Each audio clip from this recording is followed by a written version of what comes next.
Sveiki, skatītāji!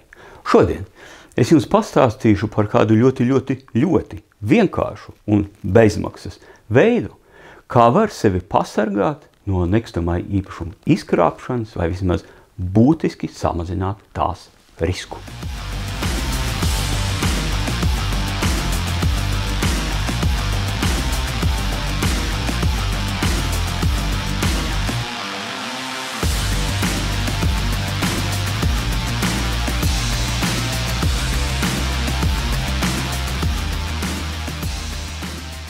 Gadījumā, ja ar nekustamo īpašumu tiek veiktas kādas krāpnieciskas schēmas, visticamākais iesaistot dokumentu viltošanu, tad pats nekustamā īpašuma īpašnieks parasti neko neuzzina. Uzzina tikai tad, kad īpašums jau ir atsevināts vairākām personām un visticamākais īpašumu ir ieguvusi kāda labticīgā persona. Par to, kura intereses Latvijā ir aizsargāts vairāk. Krimināltiesībās cietušās personas vai labticīgā ieguvēja, par to kādā citā video. Bet šajā, kā jau solīju, par veidu, kā persona, nekustamā īpašuma īpašnieks, varētu sevi pasargāt.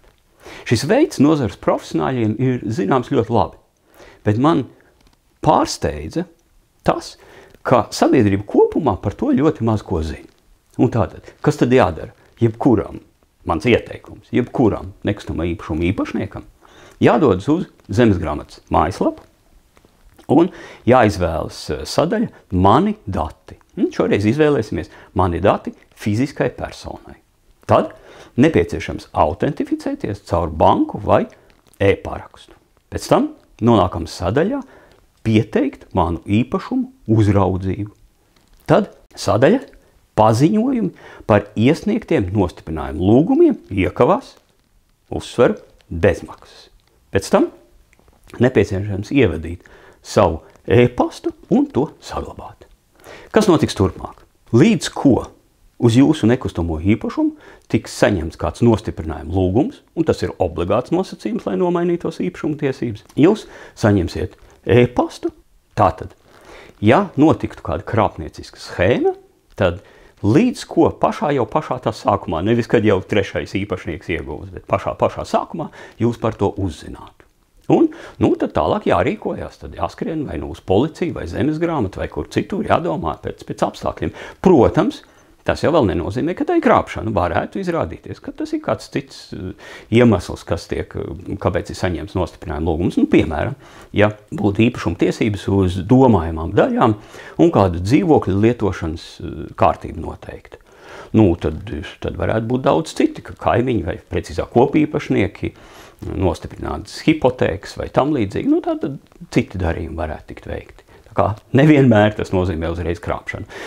Tiesa gan arī tas ir veids, kā kopīpašnieks varētu uzzināt, ka kāds cits no kopīpašniekiem pārdod savas domājamās daļas un, piemēram, nepiedāvā pirmpirkuma tiesības. Tas arī ļoti svarīgi to atcerēties.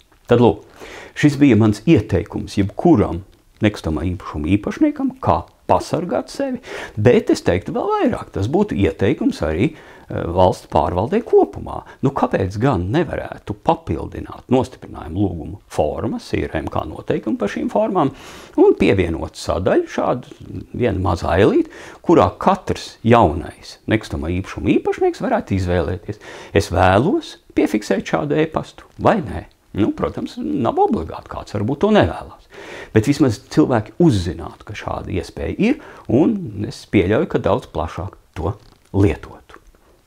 Ar to arī noslēdzu šo video ar šo vienkāršo ieteikumu visiem nekustamā īpašuma īpašniekiem. Paldies, ka skatījāties. Visu labu! Tiekamies!